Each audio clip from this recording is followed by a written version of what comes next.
శ్రీ గురుభ్యో నమః. వ్యాస విరచిత శ్రీమన్ మహాభారతంలో ఆది పర్వంలో 231వ అధ్యాయం నేడు ప్రవచించుకుంటున్నాం. ఇందులో సుందోపసుందులు అనేటువంటి అసురుల్ని సంహరించడానికి బ్రహ్మదేవుడు విశ్వకర్మ ద్వారా తిలోత్తమ అనేటువంటి ఒక అతిరూప లావణ్యవతిని సృష్టింపజేయటం జరుగుతుంది. ఆవిడ యొక్క సృష్టి ఎలా జరిగింది అనేటువంటిది ఈ అధ్యాయంలో వివరించి, ఆవిడ ద్వారా లోక కళ్యాణం కోసం అని చెప్పేసి అసురుల్ని సంహరించడానికి బ్రహ్మదేవుడు ఆజ్ఞాపించడం జరుగుతుంది. ఆ వివరాలు ఈ అధ్యాయంలో తెలుసుకుందాం. ముందుగా దేవస్మరణ చేసుకుని ప్రవచనం ప్రారంభించుకుందాం. ఓం శుక్లాంబరధరం విష్ణుం శశివర్ణం చతుర్భుజం ప్రసన్నవదనం ధ్యాయే సర్వవిఘ్నోపశాంతయే. వ్యాసం వసిష్ఠనప్తారం శక్తేః పౌత్రమకల్మషం పరాశరాత్మజం వందే సుకతాతం తపోనిధిం. వ్యాసాయ విష్ణురూపాయ వ్యాసరూపాయ విష్ణవే నమో వై బ్రహ్మనిధయే వాసిష్ఠాయ నమో నమః. నారాయణం నమస్కృత్య నరం చైవ నరోత్తమం దేవీం సరస్వతీం వ్యాసం తతో జయముదీరయే. నారదుల వారు యమధర్మరాజు అంశతో జన్మించినటువంటి ధర్మరాజుతో, అంటే యుధిష్ఠిరుడు అలాగే సోదరులతో పాటుగా ఈ సుందోపసుందుల యొక్క వృత్తాంతాన్ని వివరిస్తూ ఈ అధ్యాయంలో తిలోత్తమ యొక్క ఉద్భవం ఎలా సంభవించింది అనేది వివరిస్తున్నారు.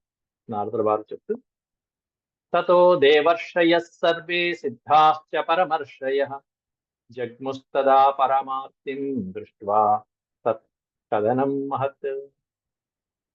దేవర్షులు, సిద్ధులు, చారణులు మొదలైనటువంటి వాళ్ళందరూ, ఋషులందరూ కూడా జగ్ముతు తదా పరమార్తిం, పరమ ఆర్తిలో సుందోపసుందులు చేసినటువంటి అకృత్యాలకి ప్రత్యక్ష సాక్షులుగా ఇదంతా తీసుకువెళ్లి చివరికి బ్రహ్మదేవుడి దగ్గరికి విన్నవించుకోవడం కోసం బయలుదేరుతున్నారు.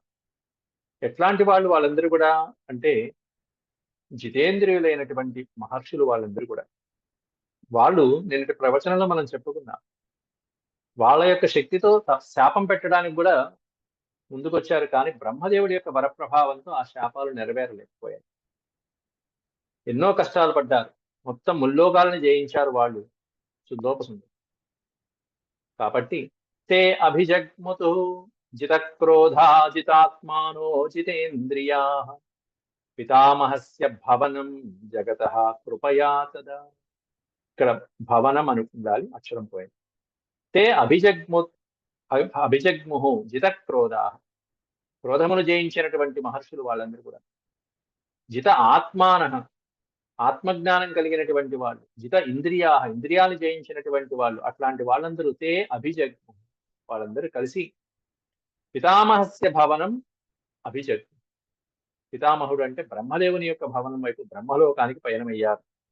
దేనికోసం అంటే జగతః కృపయా, జగత్తుని రక్షించడానికి, లోక కళ్యాణం కోసం అని చెప్పి, ఈ అసురుల బారి నుండి లోకాన్ని రక్షించడం కోసం అలా మహర్షులు, దేవర్షులు మొదలైనటువంటి వాళ్ళందరూ కూడా ఇంద్రియ నిగ్రహం కలిగినటువంటి వాళ్ళు అన్నాళ్ళు ఓర్చుకున్నారు. ఇక మొత్తం జగత్తంతా నాశనమైపోతుందనేటువంటి భావనతో పరమాత్మ దగ్గరికి చేరుకున్నారు. తతో దదృశురాసీనం సహదేవైః పితామహం సిద్ధైర్బ్రహ్మర్షిభిశ్చైవ సమంతాత్ పరివారితం. సహ దేవైః, దేవైః సహ అంటే దేవతలతో పాటుగా, పితామహుణ్ణి సమీపించినటువంటి సిద్ధైః బ్రహ్మర్షిభిశ్చైవ, సిద్ధులు, బ్రహ్మర్షులు, మహర్షులు మొదలైనటువంటి వాళ్ళందరూ కూడా దేవతలతో పాటుగా వెళ్ళారు. సమంతాత్ పరివారితం, వాళ్ళ పరివారాలతో పాటుగా మొత్తం అందరూ కలిసి బ్రహ్మదేవుని దగ్గరికి వెళ్ళారు. దదృశు ఆసీనం, అక్కడికి వెళ్ళి పితామహుణ్ణి చూశారు. ఎలా ఉన్నాడు? ఆసీనుడైనటువంటి పద్మాసనంలో చక్కగా పితామహుడు ఆసీనుడై ఉన్నటువంటి ఆ సన్నివేశాన్ని చూసి ఈ వచ్చినటువంటి వాళ్ళని కూడా చూశారు దేవదేవుడు. తత్ర దేవో మహాదేవ, ఎవరెవరు ఉన్నారు అక్కడ బ్రహ్మదేవుడి దగ్గర అనేటువంటిది కూడా ఈ శ్లోకంలో చెప్తున్నారు. తత్ర అక్కడ ఈ సిద్ధులు వీళ్ళందరూ వెళ్ళేటప్పటికీ దేవదేవుడు దేవో మహాదేవ మహాదేవుడు ఉన్నట్ట. అంటే రుద్రుడు పరమేశ్వరుడు అక్కడ వేయించేసి ఉన్నాడు బ్రహ్మదేవుడి దగ్గరే. అలాగే బ్రహ్మదేవ తత్రాగ్నిర్వాయునా సహ, అగ్నిదేవుడు వాయుదేవుడితో సహా మహాదేవుడైనటువంటి పరమేశ్వరుడు కూడా బ్రహ్మదేవుడి దగ్గర ఉన్నారు. అంతేకాకుండా చంద్రాదిత్యౌ చ శక్రశ్చ పారమేష్ట్యాస్తదర్శయ, చంద్రుడు సూర్యుడు అలాగే శక్రుడు, శక్రుడు అంటే ఇంద్రుడు, పారమేష్ట్యాస్తదర్శయ మహర్షులు ఎంతో మంది ఆ బ్రహ్మదేవుడి చుట్టూతా చేరారు. అప్పటికే అక్కడ మహాదేవుడైనటువంటి రుద్రుడు ఉన్నాడు, వీళ్ళందరూ కూడా ఉన్నారు. వీళ్ళందరి దగ్గరికి వచ్చినటువంటి మహర్షులు ఎవరు, ఎట్లాంటి వాళ్ళు వచ్చారో చెప్తున్నారు ఇక్కడ. వైఖానసా బాలకిల్యా వానప్రస్థా మరీచిపాః అజాశ్చైవావిమూఢాశ్చ తేజో గర్భాస్తపస్వినః. ఇలాంటి శక్తి సంపన్నత కలిగినటువంటి ఋషులందరూ వెళ్ళారని ఈ శ్లోకంలో వర్ణిస్తున్నారు. అక్కడేమన్నా బ్రహ్మదేవుడి దగ్గర అంతకుముందే చక్కగా దేవతలందరూ కూడా అక్కడ వేంచేసి సిద్ధంగా ఉన్నారు. మహర్షుల యొక్క రాకను గమనించి వైఖానసాహ వైఖానసాహ విష్ణు భక్తులైనటువంటి వాళ్ళు ఎంతో మంది ఉన్నారు. వాలకిల్యాహ వేలాది మంది వాలకిల్యులు. ఈ వాలకిల్యుల గురించి అంతకుముందు మనకి పూర్వం ఒక అధ్యాయం వచ్చింది. ఇంద్రుడి యొక్క గర్వాన్ని అణిచివేసేటువంటి వాలకిల్యులు కేవలం మన అంగుష్ట మాత్రంగా ఉంటారు, అంగుష్ట పరిమాణంగా ఉంటారు, ఒకే ఒక్క అంగుళం ఉంటారు అంతే వాళ్ళు. వాలకిల్యులు వేలాది మంది మహర్షులు, మంచి తపశ్శక్తి సంపన్నులైన వాళ్ళు, తేజస్శాలులైనటువంటి వాళ్ళు. అట్లాంటి వాళ్ళందరూ వెళ్ళారు. వైఖానసులు వెళ్ళారు. వానప్రస్థాహ వనవాస జీవితాన్ని గడిపేటువంటి మహర్షులు వెళ్ళారు. మరీచి పాహ, పాహ అనే ఒక్కక్షరానికి అర్థం తాగేవారు అని అర్థం. ఏం తాగేవాళ్ళు, ఏం ఆహారం తీసుకునేవాళ్ళు చెప్తున్నారు ఇక్కడ. కేవలం మరీచి పాహ, సూర్యుని యొక్క కిరణాలని మాత్రమే పానం చేసేటువంటి వాళ్ళు, అట్లా చేసి తపస్సు చేసేటువంటి వాళ్ళు అని అర్థం. అంటే వేరే ఆహారం ఏమీ తీసుకోకుండా కొంతమంది వాయుభక్షణ చేసేవాళ్ళు, కొంతమంది ఇదిగో సూర్యకిరణాలని మాత్రమే అలా గ్రహించి ఆ తపస్సుని సాగించేటువంటి వారు. అంతేకాకుండా అజాశ్చైవ, జ అంటే పుట్టడం, అజ అంటే జన్మ లేని వారు అని అర్థం. వేరే వాళ్ళకి జన్మ లేదు, ఇంకా మరణం లేదు, పునర్జన్మ లేదు, అంటే పునర్జన్మ రహితులైనటువంటి వాళ్ళు. అట్లాంటి వాళ్ళందరూ ఉన్నారు. అలాగే అవిమూఢాశ్చ, పండితులైనటువంటి వాళ్ళు, మూర్ఖులు కాని వాళ్ళు, అంటే పండితులైనటువంటి వాళ్ళు, విద్వాంసులైనటువంటి వాళ్ళు ఉన్నారు. వేదశాస్త్రాలన్నిటికీ కూడా చక్కగా అద్భుతమైనటువంటి భాష్యం చెప్పేటువంటి వాళ్ళు ఉన్నారు. తేజోగర్భాః తపస్వినః, తేజోగర్భాః తపస్వినః, తపశ్శక్తి సంపన్నులైనటువంటి వాళ్ళు, తేజస్శాలులైనటువంటి వాళ్ళు, మహర్షులు ఎంతో మంది ఉన్నారు అక్కడ. తేజోగర్భ, పుట్టినప్పటి నుంచి గర్భం నుంచే తేజస్శాలులైనటువంటి మహర్షులు వాళ్ళందరూ కూడా. ఇట్లాంటి భిన్న భిన్నమైనటువంటి శక్తులు కలిగినటువంటి మహర్షులందరూ కూడా బ్రహ్మలోకానికి చేరుకున్నారట ఈ పాపాత్ములని అణిచివేసే సంకల్పంతో. ఋషయः సర్వ ఏవైతే పితామహముపాగమన్ తతో అభిగమ్యతే దీనాః సర్వ ఏవ మహర్షయః. పితామహం ఉపాగమన్, పితామహుని సమీపించి ఆయన దగ్గరికి వెళ్ళి దీనాః సర్వ ఏవ, మొత్తం మహర్షులందరూ కూడా దీనస్వరంతో ఆ సుందోపసుందుల గురించి చెప్పుకొస్తున్నారు. సుందోపసుందయౌ కర్మ సర్వమేవ శశంసీతే. బ్రహ్మదేవుడికి వరమిచ్చిన బ్రహ్మదేవుడికి తెలీదా ఇవన్నీ? కానీ ఆయనే సృష్టి చేసేవాడు, ఆయనకి తెలియదంటూ ఏదీ లేదు. అయినా కూడా ఇన్ని కష్టాలు పడ్డామయ్యా, కాబట్టి త్వరగా నువ్వు చేసేదేదో సంకల్పించునైనా త్వరగా వాళ్ళ మరణానికని భక్తుడైనటువంటి వాడు వేడుకోవాలి తప్పకుండా. అది ఇక్కడ చేస్తున్నారు దేవతలందరూ కూడా లోక కళ్యాణం కోసం. సుందోపసుందయౌ కర్మ సర్వమేవ సంసిరే. సుందోపసుందులు వాళ్ళు చేసేటువంటి కర్మలు ఏవైతే ఉన్నాయో అవన్నీ కూడా చెప్పడం మొదలుపెట్టారు. యథాకృతం, ఏ విధంగా వాళ్ళు లోకాలని హరించేస్తున్నారో, ఏ విధంగా జీవితాల్ని నాశనం చేస్తున్నారో. యథాచైవ కృతం, ఏ విధంగా అంతకుముందు యజ్ఞ హోమాలు ఇవన్నీ కూడా నాశనం చేశారో. ఏన క్రమేణ చ, ఏ క్రమంలో ఏ విధంగా చేశారో అవన్నీ కూడా చెప్పుకుంటూ వస్తున్నారు మహర్షులు.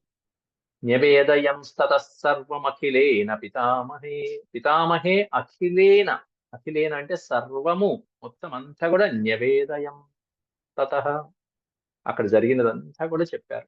భూలోకంలో ఇలా జరుగుతుంది, ఇలా జరుగుతుంది. ఎప్పుడైతే అగ్నిహోత్రాలు లేవో ఇక దైవ కార్యాలు ఉండవు, పితృకార్యాలు ఉండవు. అవన్నీ చెప్పుకుంటూ వస్తున్నారు.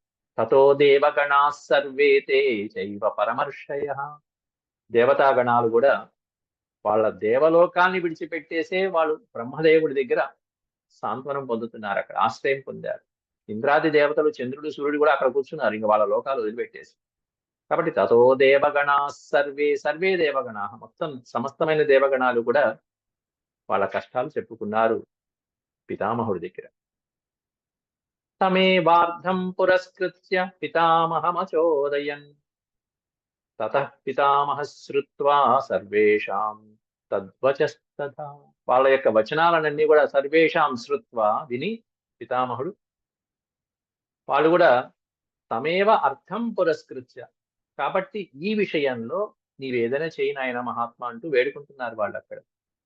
ఈ సుందోపసుందుల యొక్క అంత్యం కోసం, వాళ్ళ యొక్క సంహారం కోసం, లోక రక్షణ కోసం పితామహం అచోదయన్, పితామహుణ్ణి ప్రచోదించారు, అంటే ప్రేరేపించారు. నాయన ఈ క్లిష్టతరమైన సమస్యను నువ్వే పరిష్కరించాలి అంటూ బ్రహ్మదేవుణ్ణి వేడుకున్నారు. ఋషులందరూ ప్రేరేపించారు. అప్పుడు వీరి యొక్క వచనాలన్నీ కూడా పితామహ శ్రుత్వా, బ్రహ్మదేవుడు విని ముహూర్తమివ సంచింత్య కర్తవ్యస్య చ నిశ్చయం. ఒక ముహూర్తం సంచింత్య, సంచింత్య అంటే చింతించి, ఆలోచించి, సంచించ బాగుగా, సమ్యక్ చింత్య ఒక క్షణకాలం పాటు. ముహూర్తము అంటే 2 గడియల కాలం ముహూర్తం అంటారు. ఒక 2 ముహూర్తాలు, 2 గడియల కాలాన్ని ఆలోచించి కర్తవ్యస్య చ నిశ్చయం, చేయవలసినటువంటి కర్తవ్యాన్ని నిశ్చయం చేసుకున్నాడు మనసులో. మనసులో నిశ్చయం చేసుకుని పిలవవలసినటువంటి గొప్ప ఇంజనీర్ని పిలిచారు. ఎవరై అంటే విశ్వకర్మ. తయోర్వధం, తయోర్వధం ఆ అసురుల్ని, తయోహ్ అనేది ద్వివచనం, అంటే సుందోపసుందులు అనేటువంటి ఆ అసురుల్ని వధించడం కోసం తయోర్వధం సముద్దిశ్య విశ్వకర్మాణమాహ్వయత్, విశ్వకర్మని ఆహ్వానించాడు. ఆహ్వయత్, విశ్వకర్మని ఆహ్వానించాడు బ్రహ్మదేవుడు స్వయంగా తన మనసులో. దేనికోసం అంటే తయోర్వధం సముద్దిశ్య, వాళ్ళ వినాశనం కోరుకుని, ఆ సుందోపసుందుల యొక్క వినాశనం కొరకు విశ్వకర్మని ప్రేరేపిస్తున్నాడు. ఏమని చెప్తున్నాడు? విశ్వకర్మ రావటమైంది, నమస్కారం చేయటమైంది. దృష్ట్వాచ విశ్వకర్మాణం వ్యాధిదేశ పితామహ, వచ్చి నుంచున్నాడు అక్కడ అంజలి ఘటించి విశ్వకర్మ. ఆ వచ్చినటువంటి విశ్వకర్మని చూసి బ్రహ్మదేవుడు వ్యా అధిదేశ, వి ప్లస్ ఆదిదేశ, ఆదిదేశ అంటే ఆజ్ఞాపించడం. చక్కగా పితామహుడు బ్రహ్మదేవుడు ఆజ్ఞాపిస్తున్నాడు. ఏమని ఆజ్ఞాపిస్తున్నాడు? ఒక ప్రణాళిక ప్లాన్ ఇచ్చేశాడు. ఏం చేయాలట అంటే, ఏమని వరం ఇచ్చాడు? లోకంలో ఎవరి వలన వీళ్ళ మరణం కలగదు, వాళ్ళల్లో వాళ్ళిద్దరు మాత్రమే కొట్టుకుని చనిపోవాలి. కాబట్టి వాళ్ళిద్దరూ అన్యోన్యంగా ఉంటున్నారు కాబట్టి వాళ్ళల్లో వాళ్ళకి వైరుధ్యం కలిగించాలి, స్పర్ధ కలిగించాలి. కాబట్టి సృజ్యతాం ప్రార్థనీయైక ప్రమదేతి మహాతపా. సృజ్యతాం, సృజ్యతాం అంటే సృష్టించు నాయన అని అర్థం. ఎవరిని సృష్టించాలి? ఏకా ప్రమద ఇది, ఒక స్త్రీని సృష్టించును. ప్రార్థనీయైక, ఇదిగో వీళ్ళ ప్రార్థన మేర నువ్వు ఒక స్త్రీని సృష్టించు అని చెప్పి విశ్వకర్మకి ఆజ్ఞాపించాడు.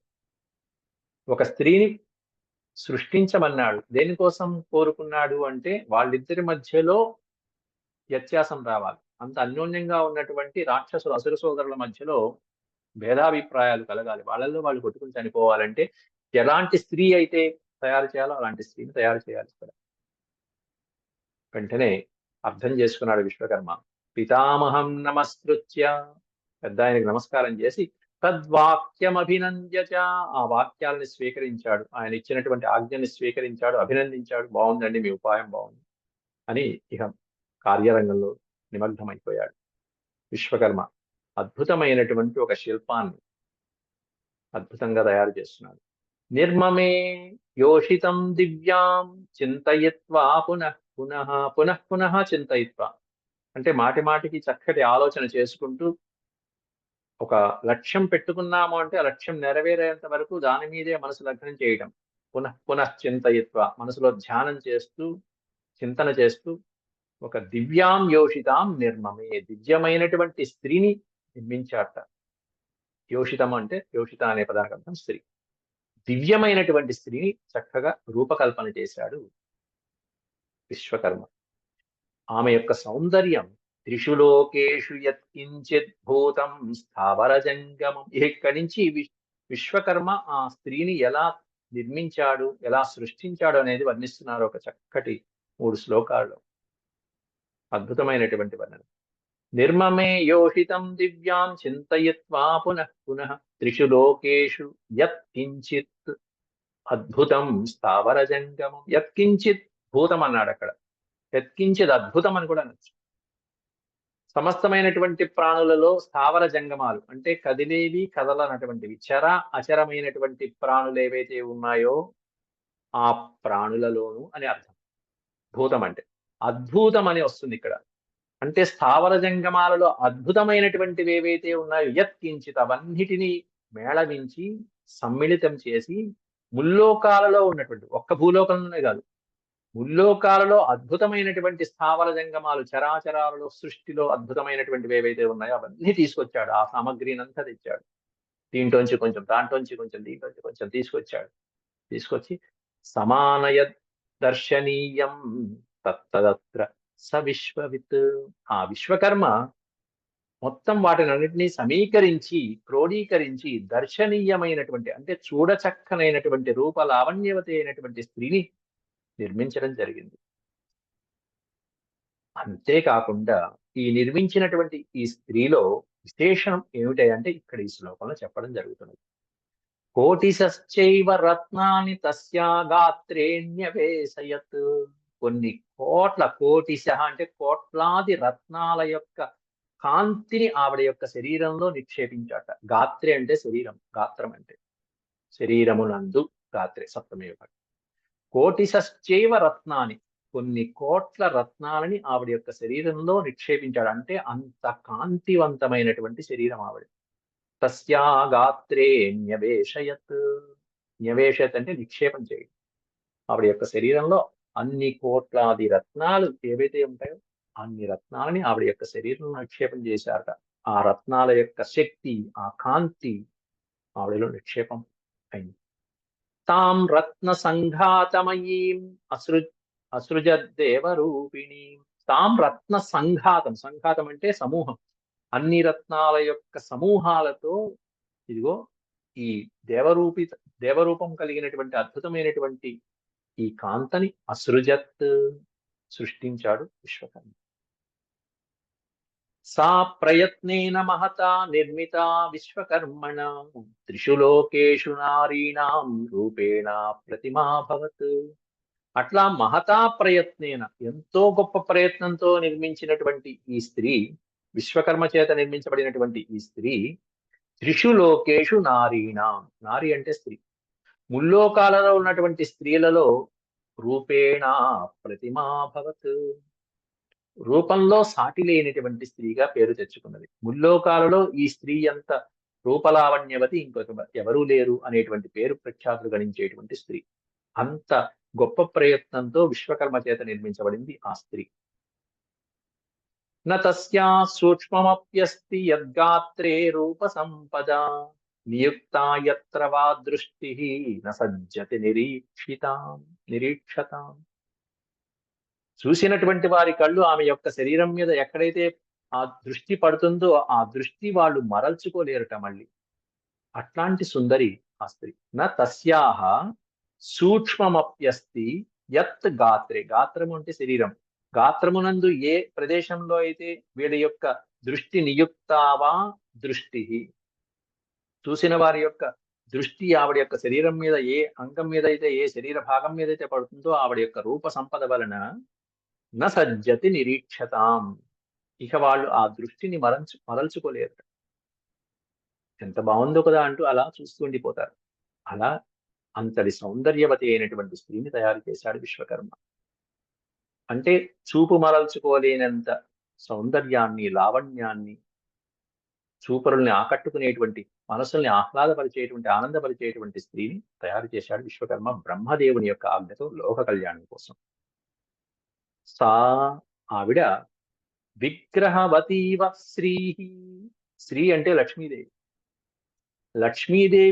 లక్ష్మీదేవికి ఒక ఆకారం ధరిస్తే ఎలా ఉంటుందో అలా ఉంది ఆవిడ. సా విగ్రహవతీవ స్త్రీ, సా విగ్రహవతీవ కామరూపా వపుష్మతి. కామరూపా వపుష్మతి. అందమైనటువంటి కామం అంటే కోరికలు తీర్చేటువంటి ఆ మన్మధుడో లేకపోతే రతీదేవో ఓ రూపాన్ని ధరిస్తే ఎలా ఉంటుందో, శరీరాన్ని ధరిస్తే ఎలా ఉంటుందో అలా ఉందిట. లక్ష్మీదేవి విగ్రహం ధరిస్తే ఎలా ఉంటుందో అలా ఉందిట. ఆకారం ధరించిన లక్ష్మీదేవి లాగా ఉంది. ఆవిడ ఎప్పుడైతే విశ్వకర్మ చేత నిర్మించబడిందో అప్పుడు పితామహుణ్ణి సమీపించి ఏం చేయమంటారు మహానుభావ అంటూ ఆజ్ఞాపించండి అని అడగటం జరుగుతున్నది ఇక్కడ. పితామహం ఉపాతిష్టత్ కిం కరోమీతి చాబ్రవీత్. కిం అనే పదం ఇక్కడ ఉంది. కిం కరోమి, కిం కరోమి, కిం కరోమి, కిం కరోమి అనేది అడిగేటువంటి వాళ్ళని కింకరులు అంటారు. అంటే సేవకులు.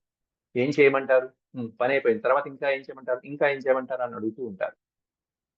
అట్లా ఒక సేవకురాలిగా పితామహుణ్ణి సమీపించి అడుగుతున్నది. పితామహం ఉపాతిష్టత్ కిం కరోమీతి చాబ్రవీత్. ఏం చేయమంటారు మహానుభావ, ఎందుకు నన్ను సృష్టించారు అని చెప్పి ఆవిడ అనగానే బ్రహ్మదేవుడు కూడా ఆవిడ యొక్క సృష్టికి మెచ్చుకొని ప్రీతో భూత్వా సంతోషించి సదృష్ట్వైవ ప్రీత్వా చాస్యైవ రందదో.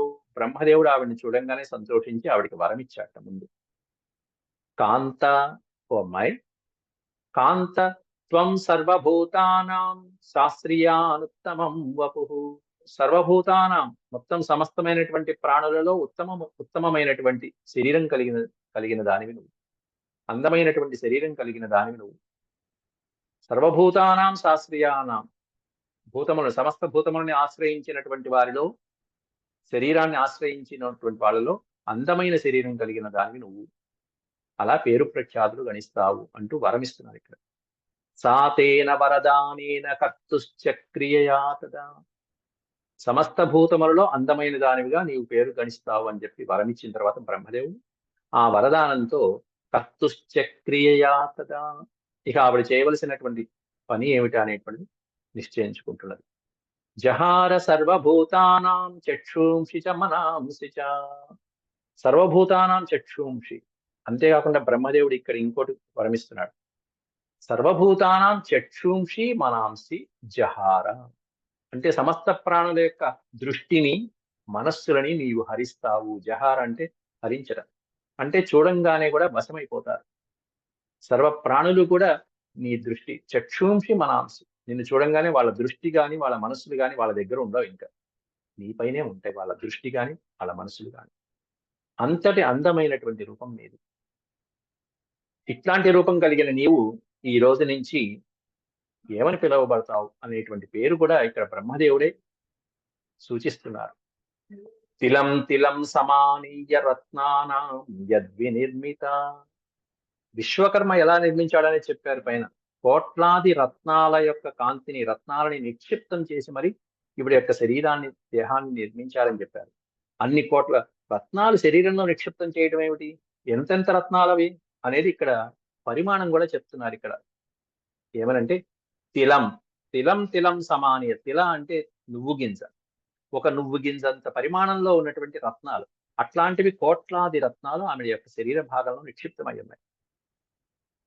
తిలం తిలం సమానీయ.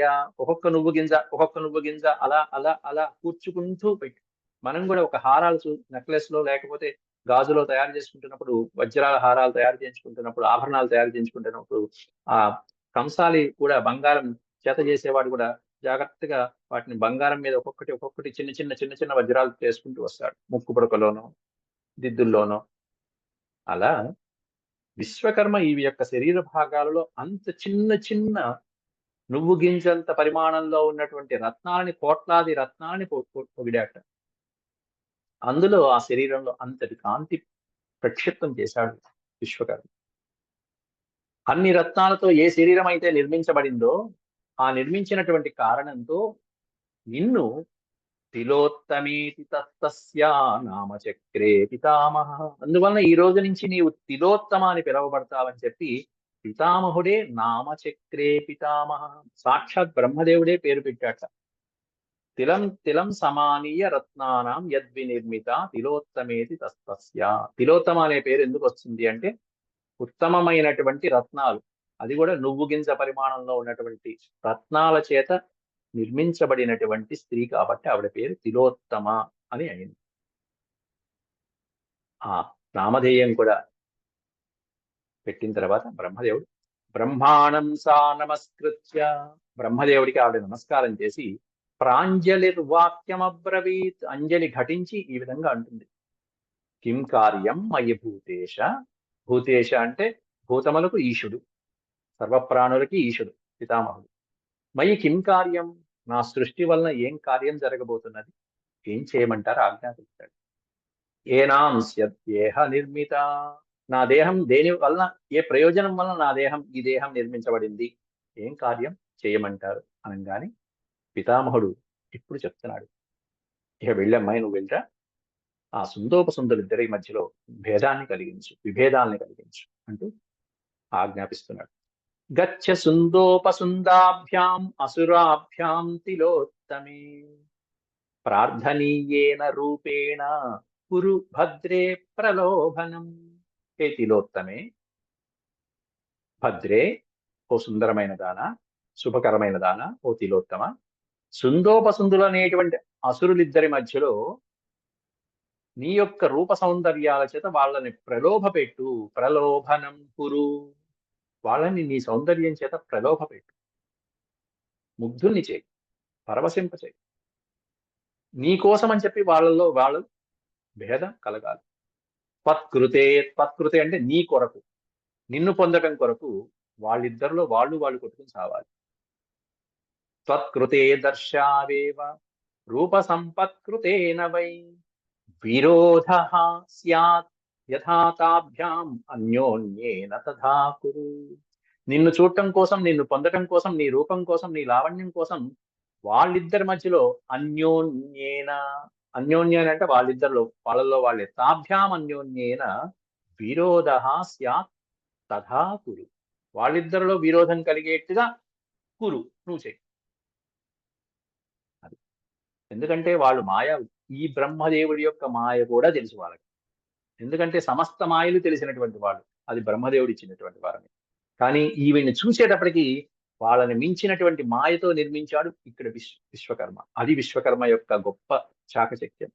ఆ అసురులిద్దరూ ఎవరు, అంటే టార్గెట్ ఎట్లాంటిది, ఆ టార్గెట్ ని రీచ్ అవ్వాలంటే ఇక్కడ చేసేటువంటిది లక్ష్యం ఎలా ఉండాలనేది విశ్వకర్మ యొక్క విశిష్టత. బ్రహ్మదేవుడు ఇచ్చినటువంటి వరాల్లో మీరు ఒక్కసారి చూసుకుంటే వాళ్ళ మాయలు అత్యద్భుతమైనటువంటి మాయలు పొందినటువంటి వాళ్ళు వరదానంతో. కాబట్టి అన్ని మాయలు తెలిసినటువంటి వాళ్ళు ఇట్లా ఈ అమ్మాయి ప్రలోభ పెడుతుందని తెలిసి కూడా కానీ ప్రలోభ పడ్డారు. వాళ్ళ మాయని మించినటువంటి మాయతో ఈ స్త్రీ వెళ్తుంది ఇక్కడి నుంచి. అప్పుడు నారదుల వారు యుధిష్ఠిరుడికి ఈ వచనాలని చెప్తూ సా తథేతి ప్రతిజ్ఞాయ నమస్కృత్య పితామహం చకార మండలం తత్ర విబుధానాం ప్రదక్షిణం. సా అంటే ఆ తిలోత్తమ బ్రహ్మదేవుడికి పితామహుడికి నమస్కరించి తథా ఇది ప్రతిజ్ఞాయ, నేను అలాగే చేస్తాను, మీ ఆజ్ఞ ప్రకారమే నడుచుకుంటానని ప్రతిజ్ఞ చేసి పెద్ద ఆయనకి నమస్కారం చేసి ఏం చేసిందిట, చకార మండలం తత్ర, అక్కడ మండలంగా కూర్చున్నటువంటి దేవతలు ఎవరైతే ఉన్నారో మహర్షులు దేవతలు వాళ్ళందరికీ ప్రదక్షిణం చకార, అందరికీ ప్రదక్షిణం చేసి వెళ్ళింది ఒకసారి. ఇది గొప్పవారి యొక్క లక్షణం ఎప్పుడు కూడా. ఇది సంస్కృతి, మన కల్చర్. ఒక కార్యోన్ముఖునిగా వెళ్తున్నప్పుడు ఆ లక్ష్యం నెరవేరటం కోసం అని చెప్పి దేవుడికి నమస్కారం చేయడం. ప్రత్యక్ష దేవతలు అక్కడ అందరూ కూర్చుని ఉన్నారు, వాళ్ళకి నమస్కారం చేసి వెళ్తుంది, ఒక ప్రదక్షిణ చేసి వెళ్తుంది. ఆ ప్రదక్షిణలోనే దేవతల యొక్క మనసులన్నీ హరించింది ఈవిడ. ఇక్కడ మరొక ఘట్టం వ్యాసుల వారు ప్రస్తావిస్తున్నారు. పరమేశ్వరుడికి పంచముఖాలు ఎలా అయినాయి, ఇంద్రుడికి 1000 కళ్ళు ఎలా వచ్చాయి అనేటువంటిది ఈ సందర్భంలో ఇప్పుడు వ్యాసుల వారు చెప్తున్నారు.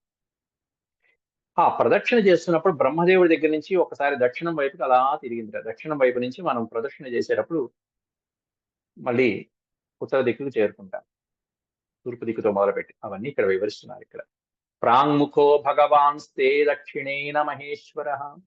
దక్షిణము అంటే కుడి పక్కన, బ్రహ్మదేవుడికి కుడి పక్కన ఎవరున్నారట, మహేశ్వరుడు ఉన్నారట. దేవాశ్చైవోత్తరేణ సర్వతత్ ఋషయో అభవన్. సమస్తమైనటువంటి దేవతలు కూడా బ్రహ్మదేవుడికి ఉత్తర దిక్కునున్నారట.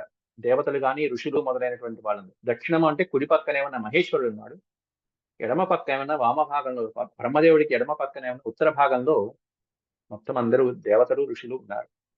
వీళ్ళందరికీ ప్రదక్షిణ చేస్తున్నారు. కుర్వత్యాం తు తదా తత్ర మండలం తత్ప్రదక్షిణం. ఆవిడ వాళ్ళందరికీ ప్రదక్షిణ చేయడం ప్రారంభిస్తూ ఉంటే అక్కడ ఆవిడ కదులుతున్నప్పుడు ఆవిడ యొక్క సౌందర్యానికి ముగ్ధులైనటువంటి పరమేశ్వరుడు గాని, ఇంద్రుడు గాని, ఋషులు, దేవతలు వాళ్ళు ఎలా చూస్తున్నారు అన్నప్పుడు ఒక అద్భుతమైనటువంటి వర్ణన చేశారు ఇక్కడ వ్యాసుల వారు. ఇంద్రః ఇంద్రుడు, స్థాణుశ్చ స్థాణువు అంటే పరమేశ్వరుని స్థాణు అంటారు, నిశ్చలంగా ఉండేవాడు. ఇంద్రస్థాణుశ్చ భగవాన్ ధైర్యేణ తు పరిచ్యుతౌ. వాళ్ళ ధైర్యం కాస్త పరిచ్యుతౌ విడిచిపెట్టేశారు. అంటే ఈమె సౌందర్యానికి ముగ్ధులైపోయారు, పరవశమైపోతున్నారు. కాబట్టి ఆవిడ ఎటు కదులుతుంటే, ఎటువైపు వెళ్తుంటే అటువైపు చూడటం కోసం ద్రష్టుకామస్య చాత్యర్థం గతాయాం పార్శ్వతస్తథా. ఆవిడనే చూడాలనేటువంటి కోరికతో గతాయాం పార్శ్వతః, పక్క నుంచి, వెనక నుంచి, ముందు నుంచి, ఇటు నుంచి ఆవిడ తిరుగుతూ ఉంటే ఆవిడని చూసేటువంటి ఇష్టంతో పరమేశ్వరుడు ముఖం తూర్పు వైపే ఉంది. కానీ ఆవిడ దక్షిణం వైపు తిరగంగానే దక్షిణం వైపు ఇంకో ముఖం వచ్చింది. ఆవిడ వెనకాల వైపు వెళ్ళంగానే వెనకాల ఇంకో శిరస్సు వచ్చింది. ఆవిడ మళ్ళీ దక్షిణ భాగానికి వచ్చేటప్పటికి దక్షిణ భాగం, ఉత్తర భాగం, ఇట్లా 4 వైపులా 4 శిరస్సులని ధరించాడు పరమేశ్వరుడు అని చెప్తున్నారు ఇక్కడ. అన్యదంచిత పద్మాక్షం దక్షిణం నిసృతం ముఖం. అన్యదంచిత పద్మాక్షం, పద్మాల వంటి కళ్ళు కలిగినటువంటి ఆవిడ తిరుగుతూ ఉంటే దక్షిణ భాగానికి తిరగంగానే దక్షిణం నిసృతం ముఖం. పరమేశ్వరుడు ఆవిడ్ని చూడాలనేటువంటి కోరికతో, బ్రహ్మదేవుడి మీద గౌరవంతో ఆ శిరస్సు అలాగే ఉంది, కానీ కుడి పక్కకి ఇంకో శిరస్సుని సృష్టించుకున్నాడు, మనసులో సంకల్పం చేసుకున్నాడు, దక్షిణం ముఖం వచ్చేసింది. ఆవిడ వెనక్కి వెళ్ళింది, పృష్ఠత అంటే వెనక వైపుకి. పృష్ఠత పరివర్తంతాం పశ్చిమం నిసృతం ముఖం. ఎప్పుడైతే ఆవిడ వెనక్కి వెళ్ళిందో ఆవిడ్ని చూడటం కోసం పరమేశ్వరుడికి పశ్చిమం ముఖం నిసృతం, పశ్చిమ భాగాన్ని చూస్తున్నట్టుగా ముఖం ఇంకొకటి సృష్టించబడింది. కథాయాం చోత్తరం పార్శ్వం ఉత్తరం నిసృతం ముఖం. ఆవిడ ఉత్తరం వైపుకి రాగానే ఉత్తరం వైపు ఇంకొక శిరస్సు ఆవిర్భవించింది. అట్లా పరమేశ్వరుడి యొక్క ముఖములు ఆవిర్భావం అనేటువంటిది ఈ అధ్యాయంలో విశేషంగా జరుగుతున్నది. మహేంద్రస్యాపి నేత్రాణం పృష్ఠత పార్శ్వతోగ్రత. అట్లా చతుర్ముఖుడయ్యాడు ఇక్కడ స్థాణువైనటువంటి పరమేశ్వరుడు. 4 ఒకటి తూర్పు భాగాన ఉంటే మిగతా భాగాలన్నీ ఇదిగో ఈ తిలోత్తమని చూస్తూ అనేక ముఖాలను ధరించాడు పరమేశ్వరుడు. పరమేశ్వరుడే కాదు, మహేంద్రుడు కూడా ఒళ్ళంతా కళ్ళు చేసుకున్నట్ట, 1000 కళ్ళు. మహేంద్రస్యాపి నేత్రాణం పృష్ఠత పార్శ్వతో అగ్రత. పృష్ఠత పార్శ్వత అగ్రత.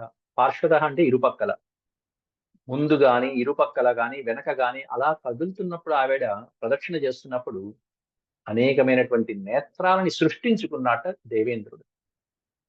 రక్తాంతానాం విశాలానాం సహస్రం సర్వతో అభవత్. విశాలమైనటువంటి పద్మాల్లాంటి నేత్రాలు ఆయనకి సహస్రం, 1000 కళ్ళు కలిగాయట. కేవలం తిలోత్తముని చూడటం కోసం సృష్టించుకున్న నేత్రాలవి. అందువల్ల సహస్రాక్షుడు అంటారు, దేవేంద్రుడి పేరు సహస్రాక్షుడు అంటారు. ఈ విధంగా స్థాణువైన రుద్రుడు, ఇంద్రుడే ఇలా అయిపోతే ఇక మహాదేవతల పరిస్థితి ఏమిటి, మిగిలిన వాళ్ళ దేవతల పరిస్థితి ఏమిటి, ఋషుల పరిస్థితి ఏమిటి? వాళ్ళు కూడా అలాగే తలలు తిప్పుతూ ఆవిడ్ని చూస్తూ ఉన్నారు. ఏవం చతుర్ముఖ స్థాణు.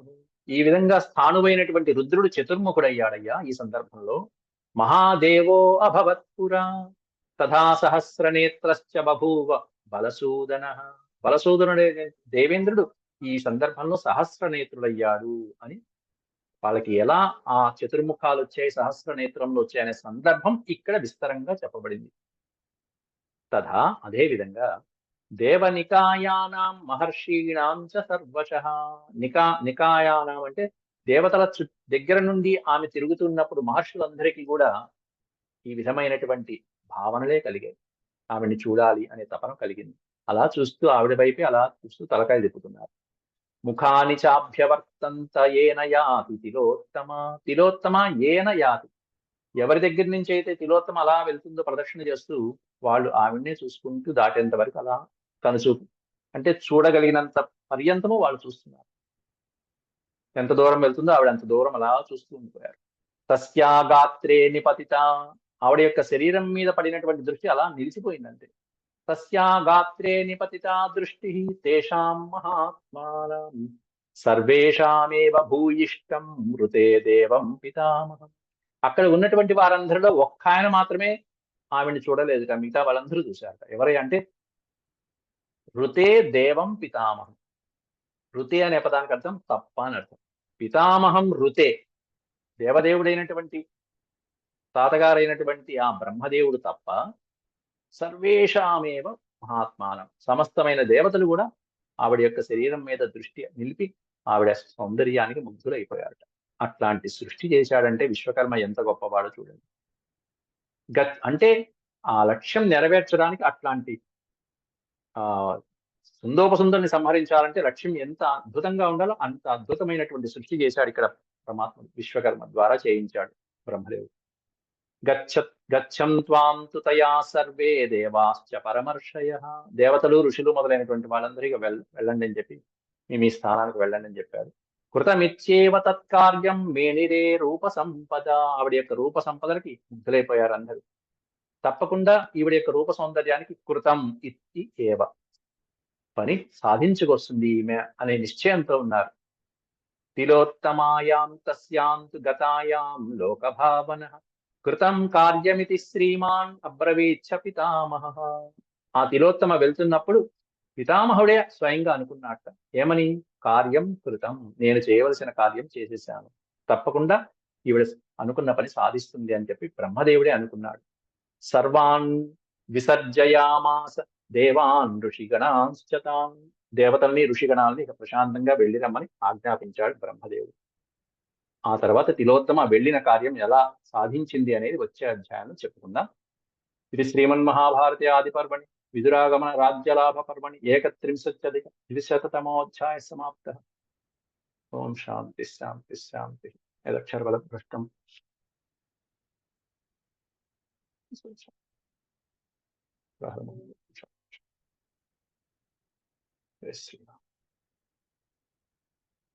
రేపటి ప్రవచనంలో మళ్ళీ వచ్చే అధ్యాయం చెప్తాం. అంతవరకు సెలవు.